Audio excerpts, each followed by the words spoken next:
সুপ্রিয় দর্শক মণ্ডলী, আসসালামু আলাইকুম। আমি আজ সুফি সাধক মনসুর হিল্লাজের জন্ম এবং তার সম্পর্কে সংক্ষিপ্ত আলোচনা করার চেষ্টা করব। আপনাদের যদি একটু ভালো লাগে আমার চ্যানেলটা সাবস্ক্রাইব করার অনুরোধ রইল। পারস্য সাম্রাজ্যের অন্তর্গত বাইজা নামক স্থানে সুফি সাধক মনসুর হিল্লাজের জন্ম হয়। মনসুর হিল্লাজের দাদা দেবদেবীর উপাসনা করতেন, কিন্তু মনসুর হিল্লাজের বাবা ইসলাম ধর্মে দীক্ষিত হন। মনসুর হিল্লাজের একজন বড় বোন ছিলেন, তার নাম ছিল আয়না বিবি। মনসুর হিল্লাজ দিনের দাওয়াত দিয়ে বেড়াতেন। লোকে মনসুর হিল্লাজকে বলতেন, তুমি দিনের দাওয়াত দিয়ে ঘুরো, আর তোমার যুবতী বোন রাতের আধারে কোথায় যায়? তুমি কি তার খবর রাখো? তোমার বোন খারাপ এবং দুশ্চরিত্র হয়ে গেছে। মনসুর হিল্লাজ তা বিশ্বাস করেন না। তিনি বলেন, আমার বোন এমন কাজ করতেই পারে না, কিন্তু লোকের মুখ তো আটকিয়ে রাখা যায় না। এইসব শুনতে শুনতে তিনি বোনের উপর নজর রাখতে শুরু করলেন। তিনি দেখতে পেলেন রাতের অন্ধকারে তার বোন কোথায় যেন চলে যায়। তাই ঠিক করলেন বোন কোথায় যায় তিনি দেখবেন। এক রাতে বোন ঘর থেকে বের হয়ে গেল। মনসুর হিল্লাজ পিছনে পিছনে যেতে লাগলেন। দেখলেন বোন গহীন জঙ্গলের দিকে যাইতেছে, তিনিও যেতে থাকলেন। তারপর অনেক দূর যেতেই দেখলেন সেই জঙ্গলের রাস্তায় দুই পাশে দুই বাঘ পাহারা দিচ্ছে। তিনি তো ভয় পেয়ে আর যেতে পারলেন না, কিন্তু তার বোন আয়না বিবি বাঘের সামান দিয়ে আল্লাহু আল্লাহু জিকির করতে করতে চলে গেলেন এবং গন্তব্যে পৌঁছে গেলেন। তখন মনসুর হিল্লাজ একটা গাছের উপরে উঠে দেখার চেষ্টা করলেন। তিনি দেখলেন জঙ্গলে একটা খানকা দেখা যায়। সেখানে আয়না বিবি ছাড়া আরও 12 জন অলি ছিলেন। তখন অলিদের মধ্যে একজন আয়না বিবিকে বললেন, মা, তুমি তো প্রতিদিন রাত 10টায় আসো, আজ 12টায় আসলে কেন? উত্তরে আয়না বিবি বললেন, আমার ভাই আজ বাড়িতে ছিল, আর জঙ্গলের পথে আসতে বাঘের পাহারা ছিল, সেই জন্য আমার আসতে দেরি হয়ে গেছে। তারপর তাহারা আল্লাহর ইবাদতে মগ্ন হয়ে গেলেন। রাতের শেষের ভাগে তাদের জন্য বেহেশতি খানা এসে উপস্থিত হলো। সেখানে একজনের খাবার বেশি ছিল। তখন আয়না বিবি বললেন, আজ একজনের খাবার বেশি কেন? অলিদের মধ্যে একজন গাউসে পাক বললেন, আজ মেহমান এসেছে। তখন তিনি গাছের উপরে মনসুর হিল্লাজকে দেখালেন। তারপর বললেন, খানাটা ওনাকে দিয়ে আসো। তারপর মনসুর হিল্লাজ খানা খাইলেন।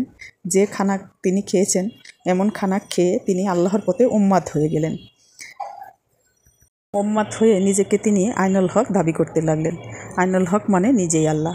আইনুল হক বলতে বলতে মনসুর হিল্লাজ দেশের বিচার করেন যে কাজীর বাড়ির সামনে গেলেন এবং গিয়ে কাজীর মেয়ের কাছে খানা চাইলেন।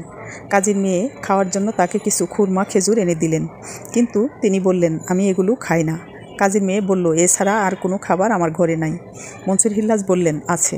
কাজীর মেয়ে বললেন, কি সেই খাবার? মনসুর হিল্লাজ বললেন, তোমার বুকের দুধ। কাজীর মেয়ে রাগান্বিত হইয়া অনেক গালিগালাজ দিলেন এবং মনসুর হিল্লাজকে চলে যেতে বললেন।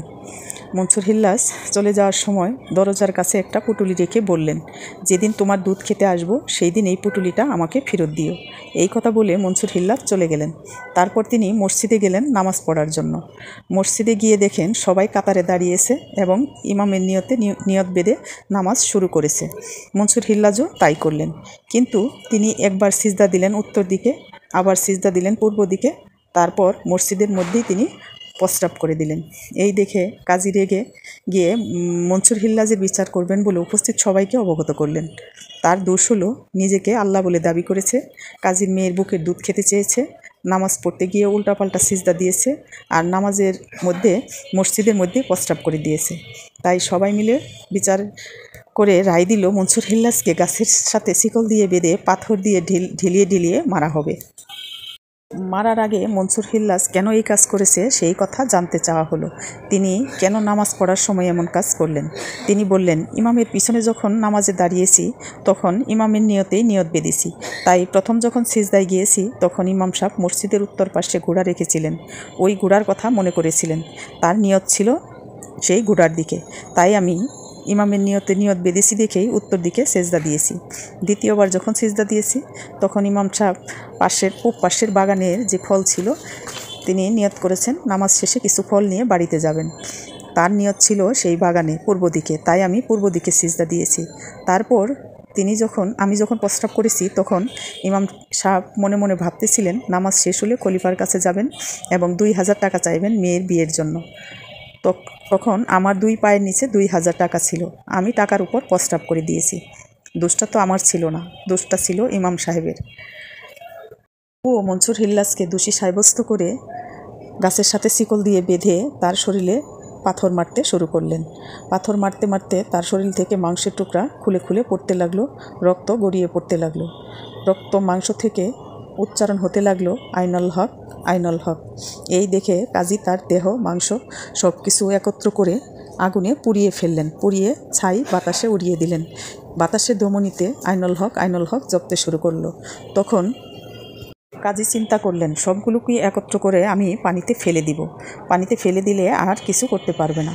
কিন্তু তখন মৌলানা শিবলিবাদী নিষেধ করেছিলেন। কাজী সেই নিষেধ শোনেন নাই। তিনি সব ছাই এবং আবর্জনা নিয়ে পানিতে ফেলে দিছেন।